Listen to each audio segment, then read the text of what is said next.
आज का हमारा टॉपिक है YMCB ट्रिप। यहाँ पे देखिए आज हमारा टॉपिक है YMCB ट्रिप। इसका मतलब है कि हमारा MCB जो होता है, हम देखते हैं कभी कभी बार बार ट्रिप होता है, यानी हम ऊपर उठा देते हैं वो नीचे गिर जाता है और हमारे घर का जो सप्लाई हो वो बंद हो जाता है। तो ऐसा क्यों होता है? तो इसके मुख्य 3 कारण हैं। एक हमारा कारण है ओवरलोड, दूसरा हमारा कारण है शॉर्ट सर्किट और तीसरा हमारा कारण है वो है MCB फॉल्ट। ये हम लास्ट में देखते हैं MCB फॉल्ट। तो अगर आपको किसी भी इलेक्ट्रिकल इंटरव्यू में अगर आप चाहते हैं, अगर आपको पूछा जाता है कि MCB ट्रिप होने के कारण क्या है, तो आप इसे ओवरलोड, शॉर्ट सर्किट और MCB फॉल्ट बता सकते हैं आसानी से। अब हम यहाँ पे देखते हैं कि MCB होता क्या है। तो MCB हमारा एक प्रोटेक्शन डिवाइस है। आपने देखा होगा कि जो हमारा जो मीटर बॉक्स होता है, एनर्जी मीटर बॉक्स, उसके बाद हमारा MCB लगा होता है और उसकी कुछ रेटिंग होती है। जितना हमारे घर पे लोड होता है उस हिसाब से हम MCB लगाते हैं। यहाँ पे देखें हमारे पास 40 एम्पियर का MCB है, यानी कि 40 एम्पियर का हमारे पास MCB है। तो अब हम यहाँ पे बात करेंगे कि ओवरलोड कैसे होगा। मान लेते हैं कि ये जो हमारा MCB है वो 40 एम्पियर का है, ये हमारे घर का लोड है वो 40 एम्पियर का है, हमने उसमें 60 एम्पियर दे दिए, तो क्या होगा? ओवरलोड होगा, जिसकी वजह से हमारा MCB ट्रिप होगा। दूसरा हमारा है शॉर्ट सर्किट। शॉर्ट सर्किट का मतलब हम जानते हैं कि हमारा एक फेज़ होता है और एक हमारा न्यूट्रल होता है। अगर हम वायरिंग करते हैं तो एक हम फेज़ देते हैं और दूसरा हमारा न्यूट्रल होता है। तो ओवरलोडिंग की वजह से अगर इस वायर का जो क्षमता है उससे ज़्यादा इसमें लोड दे देते हैं तो ये हीट होता है। हीट के कारण ये इसके जो ऊपर के जो प्लास्टिक है वो पिघलने लगता है और जिसकी वजह से ये शॉर्ट हो सकता है, तो इसे हम शॉर्ट सर्किट कहते हैं।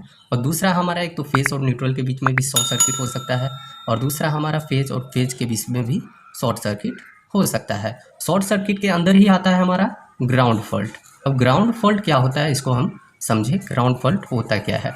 मान लेते हैं ये हमारा एक मोटर है, ठीक है, ये हमारा एक मोटर है। हमने क्या किया, इसमें सप्लाई दिया, सप्लाई की वजह से ये मोटर के जो अंदर के कॉइल है वो जल गए। अब ये जलने की वजह से ये क्या होगा? बॉडी शॉर्ट हो जाएगा और बॉडी शॉर्ट होने के वजह से ये हमारा ग्राउंड फॉल्ट होगा। ग्राउंड फॉल्ट में क्या होता है? High amount of current flow होगा। तो अगर आपने 40 एम्पियर का आपने MCB लगा रखा है और इसमें आपको 50 या उससे भी ज़्यादा एम्पियर करंट फ्लो हो रहा है तो ऑब्वियसली शॉर्ट सर्किट होगा और शॉर्ट सर्किट होगा तो हमारा 40 एम्पियर से ज़्यादा करंट फ्लो होगा और करंट ज़्यादा फ्लो होगा तो हमारा MCB ट्रिप होगा। तीसरा हमारा जो लास्ट है ये बहुत कम होता है, जो हमारा MCB फॉल्ट होता है। अब क्या होता है, कभी कभी हम इसको ऊपर करते हैं, MCB ये अभी नीचे है, इसको ऊपर करेंगे तो ये ऊपर ही नहीं होगा, तो इसके अंदर जो स्प्रिंग होता है उसका भी फॉल्ट हो सकता है, या तो इसके अंदर जो कॉइल होता है, आप यहाँ पे देखें इसमें कॉइल होता है जो ट्रिप वगैरह जो करवाता है, ये जो कॉइल है ये जल सकता है, तो ये हमारा MCB का फॉल्ट हो सकता है। तो ये बहुत ही रेयर केस में होता है। अब यहाँ पे हम बात करते हैं कि MCB को ट्रिप हो तो हम क्या करें। MCB अगर हमारा ट्रिप हो, बार बार MCB ट्रिप हो तो क्या करें, हम कैसे इससे बचेंगे। यानी कि अगर हमारे घर का MCB ट्रिप हो गया हुआ है तो हमें क्या चेक करनी चाहिए। तो सबसे पहले हम घर में शॉर्ट सर्किट चेक करेंगे। एक हम चेक करेंगे जो हमारा होगा शॉर्ट सर्किट, यानी कि अगर हम MCB को उठाते हैं और वो थोड़ा देर चलता है और गिर जाता है तो हम यही चेक करेंगे कि क्या हमारे घर में शॉर्ट सर्किट है, यानी फेज़ और न्यूट्रल एक आपस में टच है, या तो फेज़ और फेज़ एक आपस में टच है। दूसरा हमारा है जो है हमारा ओवरलोड। अब हम ये कैसे चेक करेंगे। मान लेते हैं कि हमारा MCB चल रहा था पहले से, अगर वो MCB हमारा चल रहा था, 40 एम्पियर का MCB है वो चल रहा था, हमने एक और मोटर उसमें जोड़ दिया, एक मोटर जो है पंप मोटर जो हमने उसमें जोड़ दिया 600 वाट का या 1200 वाट का, तो अब उसकी वजह से क्या हुआ, हमारा MCB ट्रिप हो गया। तो हम उसमें ओवरलोड कैसे चेक करेंगे। जैसे कि हमारा जो घर में बहुत सारे लोड होते हैं, सारे का स्विच एक मरतबा में ऑन कर देंगे, सब ऑन है, और उसके बाद ये ट्रिप हो रहा है, हम उसको उठाएंगे फिर ये ट्रिप हो रहा है, फिर क्या करेंगे, 1 बाय 1 एक का स्विच बंद करेंगे फिर ऑन करेंगे, फिर दूसरे का स्विच बंद करेंगे फिर ऑन करेंगे, और जिसके बाद जब ये सारे ऑफ हो गया उसके बाद अगर ये ट्रिप नहीं हो रहा है इसका मतलब वहाँ पे ओवरलोड है। आप ऐसे इसको पता कर सकते हैं। तीसरा हमारा है MCB फॉल्ट, जो नॉर्मली मैंने यहाँ पे बता दिया है कि MCB कैसे फॉल्ट होता है। तो हमने यहाँ पे ये देखा कि अगर MCB ट्रिप हो रहा है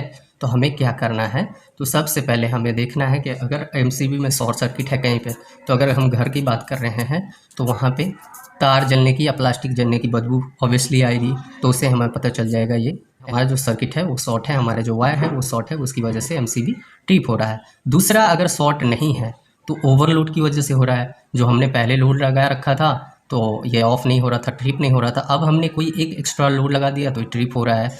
और तीसरा हमारा है एमसीबी। अब एमसीबी जो है अगर वो फॉल्ट है तो ये ऑन ऊपर नहीं होगा, तो हम उससे ये पता कर सकते हैं कि ये ऊपर नहीं हो रहा है, इसका मतलब एमसीबी के अंदर ही इंटरनल फॉल्ट है। अगर ओवरलोड का फॉल्ट है तो ये थोड़ा देर चलेगा, उसके बाद क्या होगा, ये ट्रिप हो जाएगा यानी 4 to 5 सेकेंड।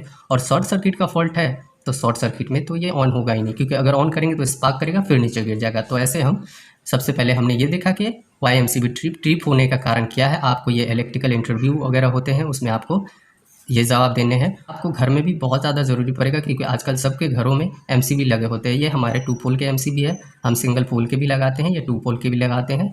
ये सिंगल फेज़ के लिए है, एक हमारा फेज़ और दूसरा हमारा न्यूट्रल के लिए। अभी हम यहाँ पे देखेंगे इंटरनल स्ट्रक्चर है जो हमारा एमसीबी का है, वो इंटरनल स्ट्रक्चर कैसा होता है। तो इस तरह का इसमें बहुत सारे कंपोनेंट होते हैं, बाहर से तो हमें कुछ दिखता नहीं है, बट अंदर बहुत सारे ऐसे कंपोनेंट होते हैं जो आप यहाँ पे देख पाएंगे। ट्रिपिंग लेवल होता है, ऑपरेटिंग मैकेनिज्म, ऑपरेटर सेलेक्टर। तो ये हमारा इंटरनल स्ट्रक्चर है जो हमारा एमसीबी का है।